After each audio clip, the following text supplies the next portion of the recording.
السلام علیکم ناظرین، امید کرتا ہوں آپ سب خیریت سے ہوگے۔ آج میں جس موضوع پر ویڈیو بنا رہا ہوں وہ ہے کامیابی کیسے حاصل کرے، ہم کس طرح کامیاب انسان بن سکتے ہیں، ہم اپنی زندگی میں کس طرح کامیاب ہو سکتے ہیں۔ میں آپ کو یہ سارا کچھ مولانا طارق جمیل صاحب کی آواز میں بتاؤں گا۔ آپ ہمارے ساتھ ویڈیو کے اینڈ تک رہیے گا تاکہ آپ بھی کچھ معلومات حاصل کر سکیں۔ تو چلے بنا وقت ضائع کیے بیان کو شروع کرتے ہیں۔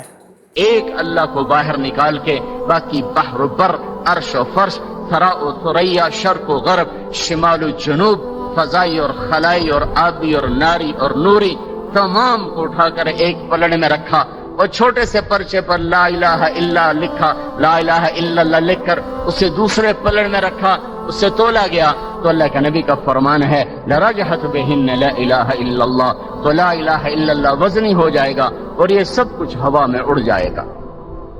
یہ لا الہ الا اللہ دل میں جب اترتا ہے تو دل کا مرض دور ہونا شروع ہوتا ہے۔ یہ دل بولے کہ زمین آسمان کا شہنشاہ صرف اللہ ہے، قل اللہم مالک الملک، اور یہ دل بولے کہ وہ اکیلا ہے اپنے ملک میں، قل هو اللہ احد، اس کی احدیت میں کوئی شریک، سہیم، مشیر، شبیہ، مثل، ند، مثال کوئی نہیں ہے۔ الفرد لا ند لہ، الفرد لا ند لہ، والعلی لا سمیع لہ، والظہیر لا غنی لہ، احق من ذکر، احق من عبد، انصر من ابتغی، وارأف من ملک، واجود من سئل، واوصل من اعطى، وهو الملك لا شریک لہ، والفرد لا ند لہ، کل شیء ہالک الا وجہہ۔ یہ اندر بولے، اندر جو میری زبان بول رہی ہے یہ ایمان کا بول ہے۔ جب یہ دل بولے گا کہ تیرے سوا کوئی بندگی کے قابل نہیں، تیرے سوا یاد کے کوئی قابل نہیں، تیرے سوا کوئی مددگار نہیں، تیرے سوا کوئی ضرورت کو پورا کرنے والا نہیں، تیرے سوا کوئی مہربان نہیں، تیرے سوا کوئی شہنشاہ نہیں، تیرا شریک نہیں، سہیم نہیں، بدیل نہیں۔ اور عیش مکہ نے کہا ہمیں تو باپ دادے پردادے کے نام بڑے یاد ہیں، تجھے کوئی باپ، تیرے رب کا کوئی باپ دادا ہے، تیرے رب کا کوئی نسب نامہ ہے؟ تو میرے نبی کے بتانے سے پہلے اللہ تعالیٰ نے کہا قل هو اللہ احد اللہ الصمد لم یلد ولم یولد ولم یکن له کفوا احد۔ انہیں بتا دو وہ احد ہے، وہ صمد ہے، وہ لم یلد ہے، وہ لم یولد ہے، ولم یکن له کفوا احد ہے۔ زمین آسمان شمال جنوب میں احد، اکیلا اکیلا۔ قل ان الامر كله للہ ان القوة للہ جمیعا۔ یہ کیفیت میں تقریر سے آپ کے اندر نہیں اتار سکتا، یہ ٹھنڈے حال میں بیٹھ کر یہ کیفیت اندر نہیں اتر سکتی۔ یہ بسیار سفر باید تا پختہ شود خانے، یہ دھکے کھانے پڑتے ہیں۔ یہ اندر کی کیفیت بنے لا الہ الا اللہ، یہ جڑ کی طرح اندر جائے گا تو محمد الرسول اللہ درخت کی طرح باہر نکل آئے گا، پھر سارا وجود، سارا گھر، سارا کاروبار وہ محمدی سراپا بنتا چلا جائے گا۔ کہ یہ دوسرا یقین یہ ہے کہ اندر کا دل بولے کہ دنیا اور آخرت میں نجات دہندہ صرف حضرت محمد صلی اللہ تعالی وسلم کی پاک ہستی ہے، آپ کا لایا ہوا طریقہ ہے۔ یا ابا سفیان جئتکم بکرامت الدنیا والآخرہ، ابو سفیان دنیا اور آخرت کی عزتیں میں لے کر آیا ہوں۔ یہ ایمان کا دوسرا حصہ ہے کہ اندر کا دل بولے کہ حضرت محمد صلی اللہ تعالی وسلم کے طریقوں کے بغیر نجات کوئی نہیں، نہ دنیا میں نہ آخرت میں۔ اللہ نے آپ کی ہر چیز کو محفوظ کر دیا ہے اور ثابت کر دیا ہے، کسی نبی کا حلیہ محفوظ نہیں۔ آپ کی ادا بھی محفوظ ہے، چال بھی محفوظ ہے، گفتار بھی محفوظ ہے، پسند و ناپسند بھی محفوظ ہے۔ اطول من المربوع و اکثر من المشذب، نہ آپ لمبے تھے نہ چھوٹے تھے، لیکن آپ کے برابر لمبے سے لمبا انسان بھی کھڑا ہوتا تھا تو آپ کا قد دوسرے سے لمبا ہو جاتا تھا۔ ازہر اللون، آپ کا چہرہ کلیوں کی طرح روشن اور کلیوں کی طرح اس میں وہ تازگی تھی، تر و تازگی تھی۔ واسع الجبین، ماتھا چوڑا تھا۔ عظیم الہامہ، سر بڑا تھا۔ رجل الشعر، بال گھنگریالے تھے۔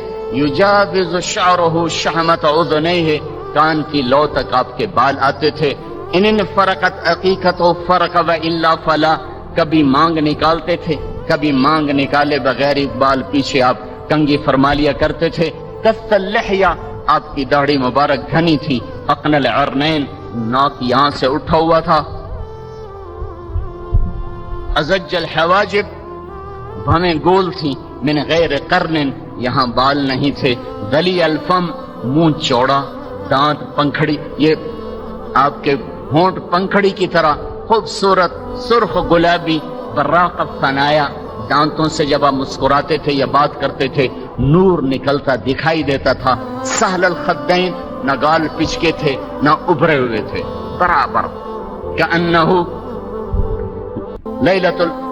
البدر کأنہ القمر لیلۃ البدر، آپ کا چہرہ ایسے گول خوبصورت تھا جیسے 14ویں رات کا چاند ہوتا ہے. جابر ابن سمرہ فرماتے ہیں کہ آپ چاندنی رات میں، 14ویں رات میں مسجد کے صحن میں تھے. سرخ دھاری دار چادر اوڑی ہوئی تھی، اوپر چاند تھا، نیچے آپ تھے. میں کبھی آپ کو دیکھتا کبھی چاند کو دیکھتا تو مجھے آپ کا چہرہ چاند سے زیادہ حسین نظر آ رہا تھا. اور کث اللحیہ، داڑھی مبارک آپ کی گھنی تھی. اور کأنہ جید دمیۃ فی صفاء الفضہ، آپ کی گردن لمبی اور دراز تھی. عریض الصدر، سینہ چوڑا تھا. بعید ما بین المنکبین، کندھوں کا فاصلہ بھی زیادہ تھا. طویل الزندین، آپ کے بازو لمبے تھے. سائل الاطراف، انگلیاں سیدھی اور لمبی تھیں.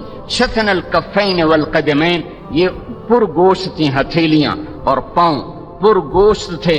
سوا البطن والصدر، سینہ اور پیٹ برابر تھا. دقیق المسربہ، سینے کے درمیان بالوں کا تار چلتا تھا جو ناف پہ آ کے ختم ہوتا تھا، باقی جسم پر بال نہیں تھے. انور المتجرد، جو جسم آپ کا کپڑوں سے باہر ہوتا تھا ویسے چمکتا ہوا نظر آتا تھا. اور ذری المشیہ، چال میں تیزی تھی. اور یقارب الخطا، پاؤں قریب رکھتے تھے. خمسان الاخمسین، پاؤں کے تلوے گہرے تھے. اذا اقبل بوجہہ، آپ کو دائیں سے کوئی بلاتا یا رسول اللہ تو کبھی گردن ٹیڑھی کر کے نہیں کہتے تھے کیا بات، یوں کر کے نہیں کہتے تھے کیا بات ہے. اگر ادھر سے کسی نے بلایا ہے تو آپ پورا متوجہ ہو کر کہتے تھے فرمائیے کیا بات. کوئی ادھر سے بلاتا تو آپ پورا اس کو سینہ دے کر فرماتے بتائیے کیا بات.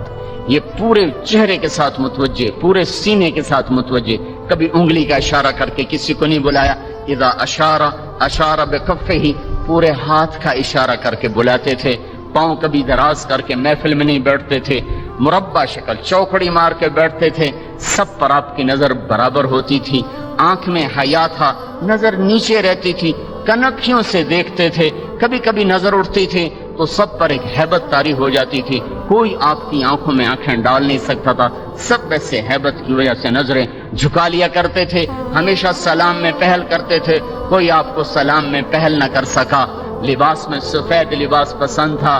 سفید کرتا، سفید تہمت، سفید پگڑی. کبھی کالی پگڑی بھی باندھی ہے.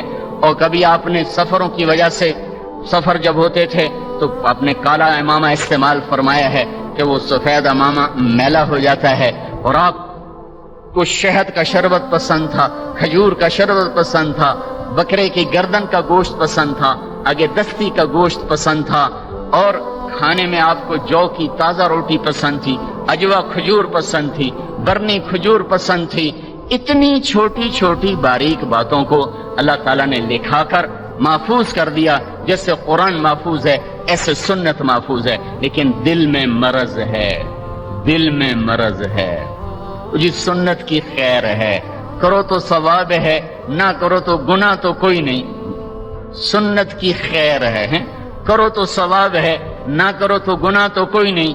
یہ مرض ہے، مرض ہے کہ اس کے سانچے میں ڈھلنے کو جی نہیں چاہ رہا جس سے زیادہ اعلیٰ سانچہ اللہ نے بنایا ہی کوئی نہیں.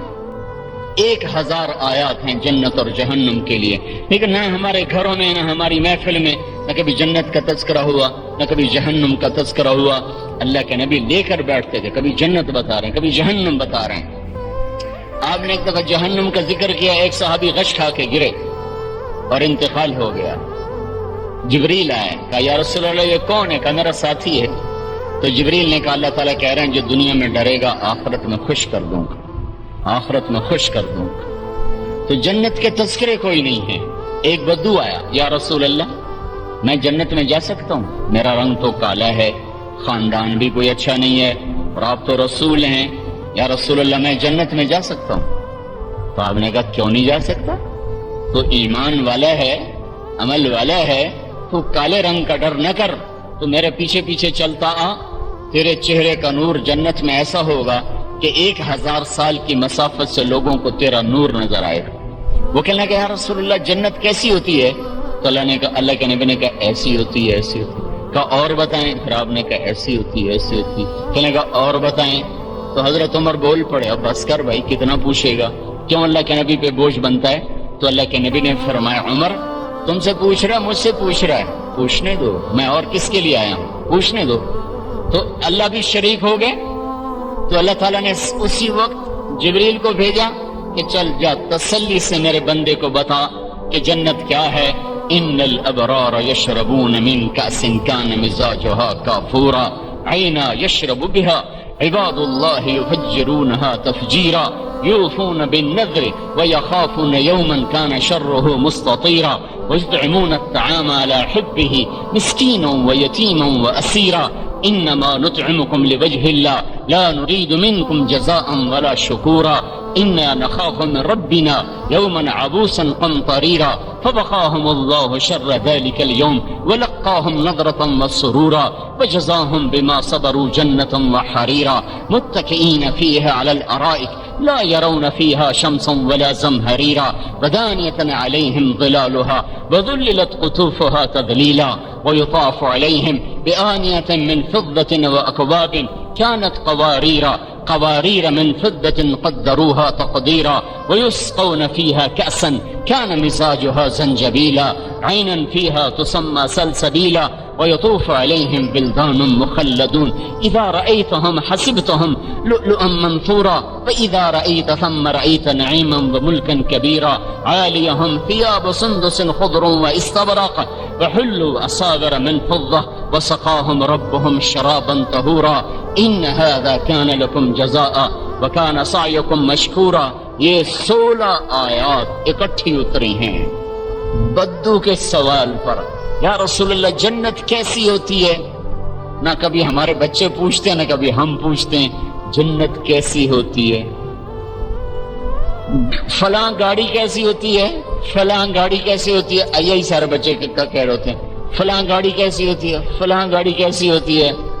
یہ سب بڑوں کے بھی یہی شوق، چھوٹوں کے بھی یہی شوق۔ یہاں شوق دیکھو اللہ کا، اللہ کی قدردانی دیکھو۔ ایک سائل ہے، اس کا شوق ہے، اوپر جبریل 16 آیات کو لے کر اترتا ہے کہ جاؤ انہیں بتاؤ کہ نیک لوگ ان قریب عین وہ ایسی شراب پینے والے ہیں جس میں نہ کوئی سر کا درد ہوگا، نہ سر چکرائے گا، جو اللہ تعالیٰ نے خاص طور پر تیار کر کے رکھی ہوئی ہے، اور جو اللہ نے تختوں پر بٹھائے گا، اوپر سایہ ہوگا، پھل جھکے ہوں گے، سائے پھیلے ہوں گے، پانی بہتے ہوں گے، پرندے قطار اندر قطار ہوں گے، جام بھی بھرے ہوں گے، سراہی بھی بھری ہوں گی، اور کہیں پینے والے خود ہوں گے، کہیں پلانے والے فرشتے ہوں گے، اور کہیں پلانے والا خود اللہ ہوگا۔ وَسَقَاهُمْ رَبُّهُمْ شَرَابًا طَهُورًا، کہیں ساقی اللہ بنے گا۔ یہ اتنا بڑا مرتبہ کہاں سے آ گیا؟ فَإِنَّ هَذَا كَانَ لَكُمْ جَزَاءً، یہ تمہاری محنت کا صلہ ہے۔ وَكَانَ سَعْيُكُمْ مَشْكُورًا، تمہاری محنت کی قدر کی گئی، اور آج اللہ تعالیٰ نے اس کا صلہ دیا ہے۔ یہ بنیادیں ہیں 3، ایک توحید، ایک رسالت، ایک آخرت، یہ تینوں گر چکی ہیں۔ اب اس ٹوٹے ہوئے ملبے پر کوئی عمارت تعمیر نہیں ہو سکتی، ملبہ ہٹانا پڑے گا، اثر نو تعمیر کرنی پڑے گی۔ پھر دین پہ چلنا مسئلہ نہیں ہے، دین تو عین فطرت ہے، فطرت کی پکار ہے۔ جیسے اندر میں روٹی کی طلب، جیسے اندر میں پانی کی طلب، ٹھیک اسی طرح اللہ نے معبود کی طلب انسان کی فطرت میں رکھ دی ہے۔ جسم میں روٹی اور پانی کی طلب کو نکالا نہیں جا سکتا، روح میں اپنے خالق اور معبود کی طلب کو نکالا نہیں جا سکتا۔ جسے بھوکا روٹی کھا کے مطمئن، پیاسا پانی پی کے مطمئن، ایسے ہی بھٹکا ہوا راہی اور بھٹکے ہوئی روح اللہ کو پانے کے بعد مطمئن ہو جاتی ہے۔ لیکن بھائیو، اصل بس مسئلہ یہ ہے کہ مرض اندر میں آیا پڑا ہے۔ اس مرض کے دور کرنے کے لیے مجھے خود محنت کرنی پڑے گی، اور اس امت کی دوہری ذمہ داری ہے وَكَذَلِكَ جَعَلْنَاكُمْ أُمَّةً وَسَطًا، ہم نے تمہیں امت وسط بنایا ہے، ہم نے تم امت واسطہ بنایا ہے۔ کس چیز کا واسطہ ہے؟ کہ تم بندوں اور رب کے درمیان واسطہ ہو۔ کیسے ہے؟ لِتَكُونُوا شُهَدَاءَ عَلَى النَّاسِ، تم لوگوں کو جا کر اللہ کا پیغام سناتے ہو۔ اس وقت ساری دنیا کے انسان نظریاتی طور پر ٹوٹ چکے ہیں، کچھ نہیں ان کے سامنے۔ 19ویں 18ویں صدی میں سائنس نے دعوے کیے تھے ہم دنیا جنت بنا دیں گے، آج خود سائنس دعوے کر رہی ہے دنیا جہنم بننے جا رہی ہے۔ کچھ کرو کچھ کرو کچھ کرو، ان ایجادات نے دنیا کو جہنم بنا دیا ہے۔ وہ ابتدائی قافلے کے لوگ کہتے تھے اب فرضی جنت کی ضرورت نہیں، یہی جنت بنا کے دکھا دیں گے۔ اسی قافلے کے آج کے لوگ کہہ رہے ہیں دنیا جہنم بنتی جا رہی ہے، بھٹی بنتی جا رہی ہے، ٹمپریچر بڑھتا چلا جا رہا ہے، روکو ان ایجادات کو روکو۔ یہ اس وقت ساری دنیا نظریاتی طور پر شکست کھا چکی ہے۔ ہمارے پاس یہ قرآن ہے، اس سے بڑا نظریہ کائنات میں کوئی نہیں، توحید و رسالت و آخرت سے بڑا پیغام کوئی نہیں ہے، پہنچانے والوں کی کمی ہے۔ ہم اللہ کا پیغام لے کر نکلنے والے بنے، دنیا آنے کو تیار ہے۔ 6 کے 6 بر اعظم کی انسانیت وہ ایسے آنکھیں پھاڑ کے دیکھ رہی ہے۔ ہماری جماعت جب گئی 1998 میں امریکہ، مستورات کی جماعت تھی، ہم 5 مرد 5 عورتیں، میری اہلیہ ساتھ تھی۔ لاس اینجلس میں 1 ہفتہ گزارنے کے بعد جب نکلنے لگے تو وہاں کی عورتیں ہماری جماعت کی عورتوں سے چمٹ گئیں اور رونے لگیں اور واسطے دینے لگیں ہمیں چھوڑ کے نہ جاؤ، ابھی اور رہو، اتنی دیر یہاں رہو کہ ہم پکی مسلمان ہو جائیں، پھر چلی جانا۔ 1 ہفتے میں کچھ دکھائی دیا ہے، تم چلی جاؤ گی پھر اندھیرا چھا جائے گا، اتنی دیر ضرور ٹھہرو کہ ہمارے ایمان پختہ ہو جائیں۔ وہ جب ہم گاڑیوں میں بیٹھے تو میری بیوی آئی بڑے روتے آنسو بہاتی، میں نے کہا کیا ہوا، خیر تو ہے؟ کہ اندر عورتوں نے رو کے ہمیں رلا دیا، تو منتیں کر رہی تھی کہ ہمیں چھوڑ کے نہ جاؤ، تمہارے آنے سے کچھ روشنی نظر آئی ہے، چلی جاؤ گی پھر اندھیرا چھا جائے گا۔ ساری دنیا کے انسان لینے کے لیے تیار ہیں، لیکن اس کے لیے ڈاکٹر کو کلینک چھوڑنا پڑے گا، ذمہ دار کو زراعت چھوڑنی پڑے گی، تاجر کو دکان چھوڑنی پڑے گی، ملازم کو دفتر سے چھٹی لینی پڑے گی، اور ان کو اپنی زندگی کا کام میں اس کو شامل کرنا پڑے گا کہ وہ جا کے اللہ کے پیغام کو پہنچائیں اور سنائیں۔ اس کے لیے ایسے ہی وقت فارغ کریں، جیسے ہاسپٹل سے جاتے ہیں تو پھر کلینک کے لیے وقت نکالتے ہیں، بیٹھتے ہیں، جا کر تھکے ہوں پھر بھی بیٹھتے ہیں، تو کلینک چلنا شروع ہو جاتا ہے۔ ہم بھی کچھ عرصہ نکلنے کی عادت ڈالیں، ایک وقت آئے گا اللہ مخلوق کا رخ اسلام کی طرف پھیر دے گا۔ اس وقت بالکل زمین فرٹائل ہے، اسلام کے سوا کسی کے پاس کوئی نظریہ نہیں۔ لیکن بھائیو، مسئلہ یہ ہے کہ دل ہمارے مریض ہو چکے ہیں، اور مرض کا علاج وہ محنت سے ہوتا ہے، ڈنڈے سے نہیں ہوتا۔ مریضہ بنجر زمین کو کہتے ہیں، وہاں سے منتقل ہوا بیمار مرد کی طرف، بیمار عورت کی طرف۔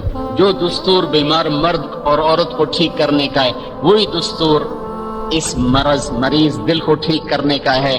اس پر بھی محنت ہوگی، اور اللہ بھی محنت کرے گا تو یہ صراط مستقیم پر آئے گا، اس روشنی نظر آئے گی۔ جنید جمشید نے کہا جب میں نے پیپسی کے لیے پہلا گانا گایا تو مجھے 2.5 لاکھ ملے، تو میں تو 8,000 کا تنخواہ دار تھا، انجینئر ہے، لاہور کی وہ جو انجینئرنگ یونیورسٹی، وہاں سے یہ گریجویٹ تو میری 8,000 تنخواہ تھی۔ جب میں نے 2.5 لاکھ دیکھے تو میرے پاؤں ہوا میں اٹھ گئے، تو 2.5 لاکھ، اور پھر پتہ نہیں کتنے سال، 10 سال ان کے لیے گاتا رہا، اور جب اللہ نے روشنی دکھائی تو 2.5 لاکھ پر 10 لاکھ گاتا، 10 سال گاتا رہا، پھر پیسے بڑھتے رہے، اور جب روشنی نظر آئی تو پھر انہوں نے 4.5 کروڑ کی پیشکش کی کہ 4.5 کروڑ روپیہ لے لو اور ہمیں صرف 10 گانے گا کے دے دو۔ 4.5 کروڑ۔ میں کہا نہیں، بس ختم، اب روشنی نظر آ گئی ہے، اب یہ نہیں ہوگا۔ مرض دور ہوا، اپنے آپ شفا کے آثار نمودار ہو گئے۔ تو بس آپ بھائیوں کی خدمت میں گزارش ہے، اللہ آپ کو جزائے خیر دے، آپ یہ اہتمام کر رہے ہیں، شکر ہے اللہ کا، بیٹھتے ہیں آپ لوگ، دین کی بات سنتے ہیں، الحمدللہ میں آپ کو مبارک پیش کرتا ہوں کہ آپ اپنے شعبوں میں سے وقت نکالتے ہیں. بڑی خیر، بڑی خیر، بڑی خیر.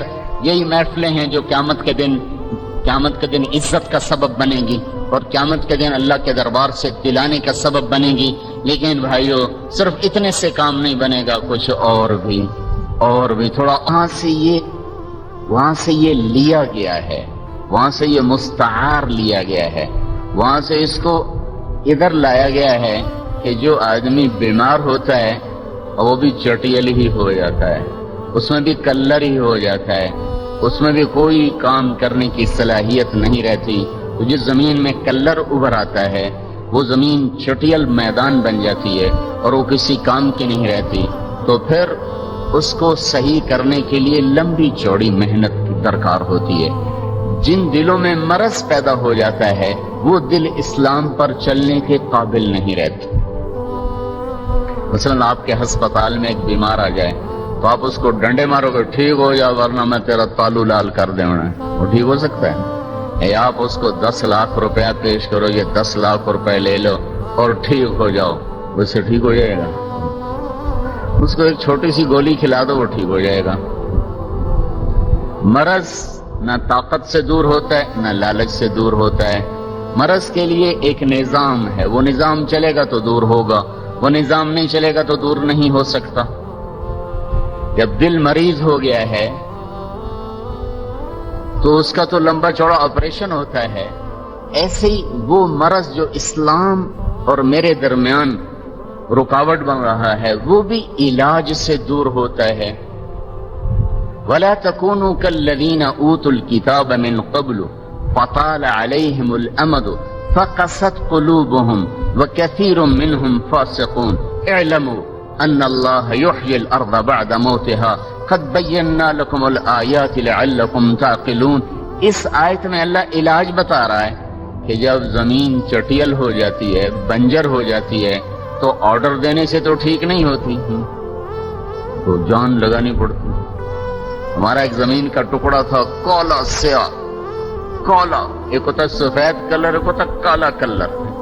میں چھوٹا تھا تو میں اپنے باپ کو دیکھا وہ سارا دن وہاں مٹی پھکواتے رہتے تھے، کبھی راجبا سے نکال رہے ہیں، کبھی نہر سے اٹھا رہے ہیں، کبھی اس میں کچھ ڈال رہے ہیں، کبھی کچھ ڈال رہے ہیں.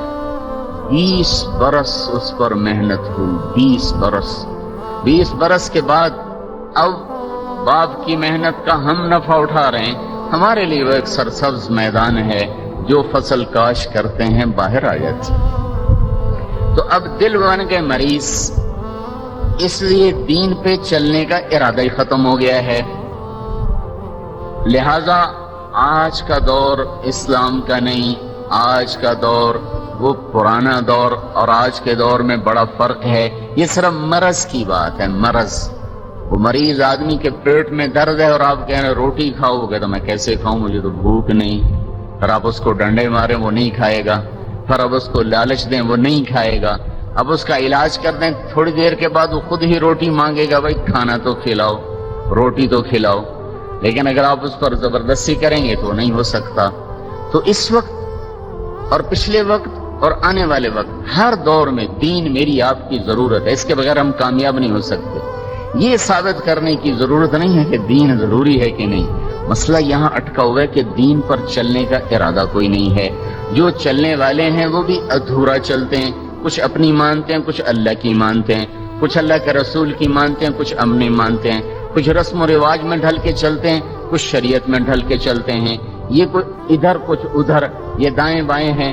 ان کے لیے یہ بھی دنیا میں عزت نہیں پا سکتے. اللہ تعالیٰ کا کافر کے لیے قانون ہے، درہم، چھوڑ دو. یہ کافر کا قانون، ذرنی ومن خلقت وحیدا وجعلت له مالا ممدودا وبنین شہودا ومہدت له تمہیدا ثم یطمع ان ازیدا کلا انه كان لآیاتنا عنیدا سأرهقه صعودا انه فکر وقدر فقتل كيف قدر ثم قتل كيف قدر ثم نظر ثم عبس وبصر ثم أدبر واستكبر فقال إن هذا إلا سحر يؤثر ان هذا الا قول البشر سأصليه سقر وما ادراك ما سقر لا تبقي ولا تذر لواحة للبشر عليها 19. یہ پورا دستور بتا دیا گیا ہے کہ اللہ کافر کے ساتھ کیا کرتا ہے. عام طور پر کیا ہے؟ اللہ جھٹلانے والے، ٹھٹھا مذاق اڑانے والے اور انکار کرنے والوں کو لگا تھا چھوڑ دو چھوڑ دو چھوڑ دو، ناچنے دو، کودنے دو، جو کرتے ہیں کرنے دو کرنے دو. یہ لوٹ کے میرے پاس آنے والے ہیں، میرے پاس ہیں. ویل یومئذ للمکذبین، آج کا دن پھر ان کی ہلاکت کا ہے، آج کا دن ان کی تباہی اور بربادی کا ہے. این المفر، آج یہ نہیں بھاگ سکتے. لا تخفى منکم خافیہ، آج یہ نہیں چھپ سکتے.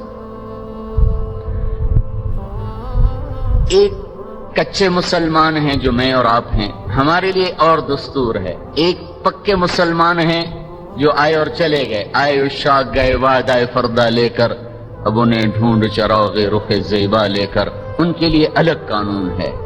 جب مسلمان پکے ہوتے ہیں تو ان کے لیے قانون ہے انتم الاعلون ان کنتم مؤمنین، تم ہی سب سے بلند رہو گے اگر تم ایمان والے ہو. ان کے لیے قانون ہے وَقَانَ حَقًّا عَلَيْنَا نَصْرُ الْمُؤْمِنِينَ، میرے اوپر فرض ہے ایمان والوں کی مدد کرنا. ان کے لیے قانون ہے وَكَذَلِكَ نُنْجِ الْمُؤْمِنِينَ، اسی طرح ہم ایمان والوں کو نجات دیتے رہیں گے. ان کے لیے قانون ہے لَيَسْتَخْلِفَنَّهُمْ فِي الْأَرْضِ، میں انہیں زمین میں حکومت دوں گا. كَمَا اسْتَخْلَفَ الَّذِينَ مِنْ قَبْلِهِمْ، جیسے پہلوں کو دی. وَلَيُمَكِّنَنَّ لَهُمْ دِينَهُمْ، میں ان کے دین کو مضبوط کر دوں گا. وَلَيُبَدِّلَنَّهُمْ مِنْ بَعْدِ خَوْفٍ أَمْنًا، میں ان کے خوف دور کر کے امن قائم کر دوں گا. اگر یہ باتیں دنیا میں نہیں ہیں تو یہ اس بات کی نشانی ہے کہ وہ سچے اور کھرے مسلمان دنیا میں نہیں ہیں. اگر وہ ہوتے تو یہ سب کچھ ہوتا، یہ سب کچھ نہیں ہے تو وہ سچے اور کھرے مسلمان نہیں ہیں.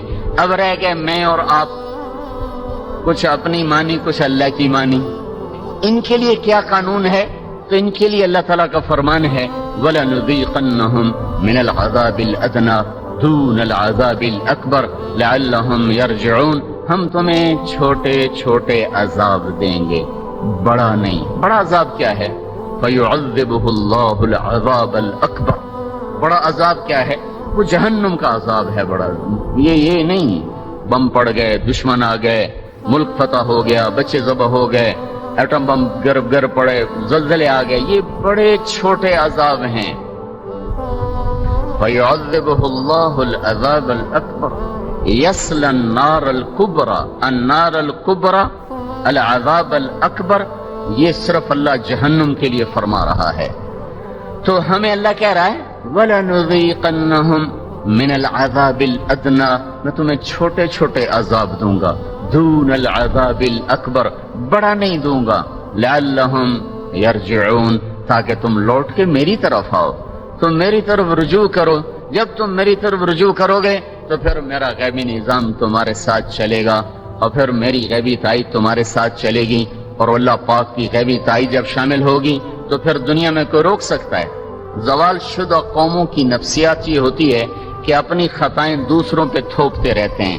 زوال شدہ معاشرے کی یہ بنیادی خطا ہوتی ہے کہ اپنی ساری کوتاہیوں کا ملبہ اوروں پر ڈالتے ہیں.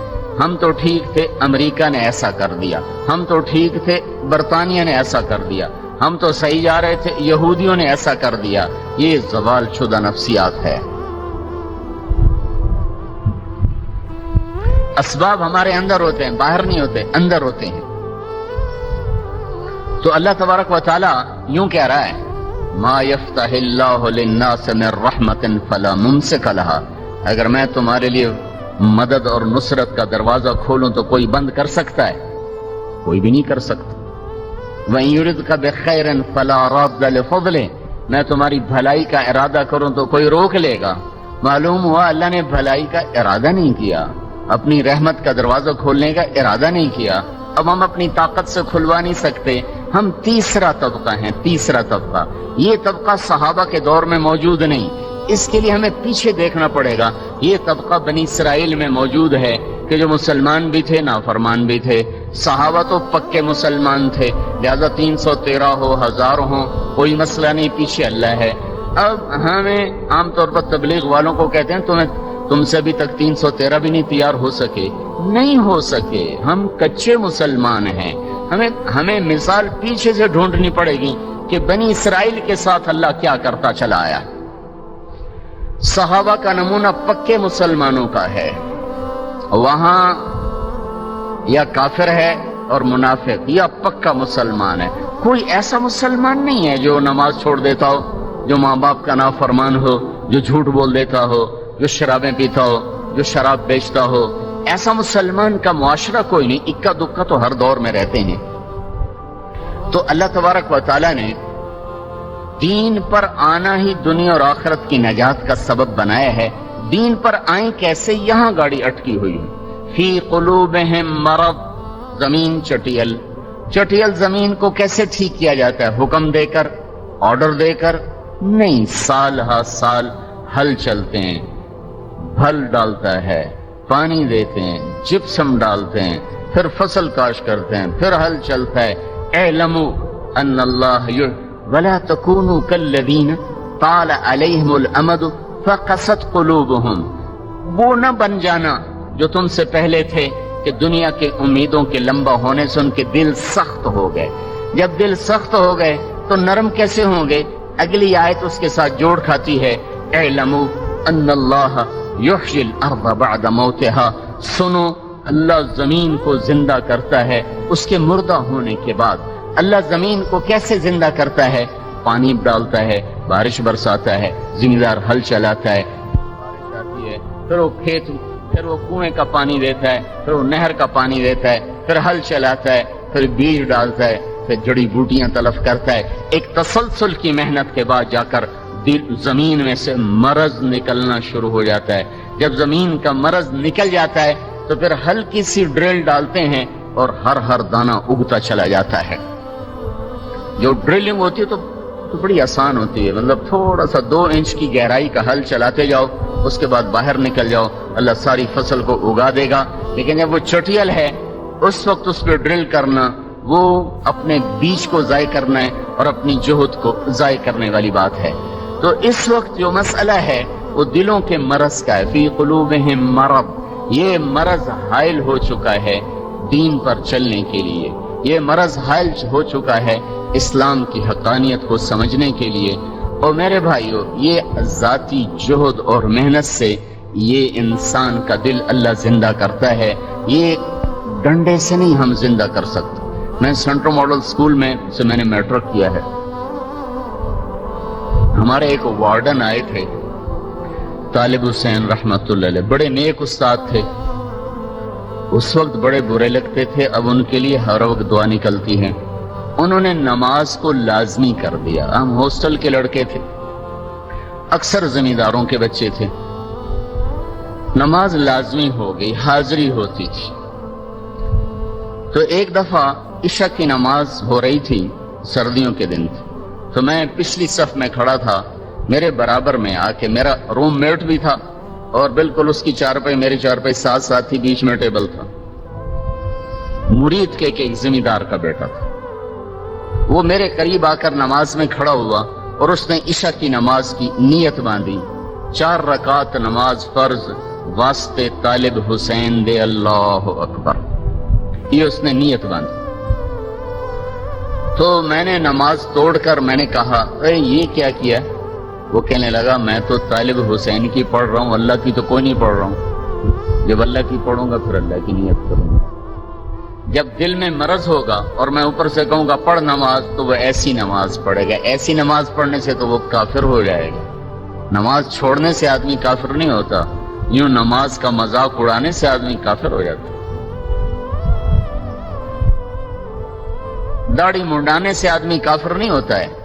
لیکن جب طالبان نے زبردستی داڑیاں رکھائیں تو کتنے لوگوں نے بارڈر کراس کیا، شیو کرا کے بالوں پہ پیشاب کیا. اس سے وہ کافر ہو گئے. اگر انہوں نے بعد میں توبہ نہ کی تو اسلام سے نکل گئے.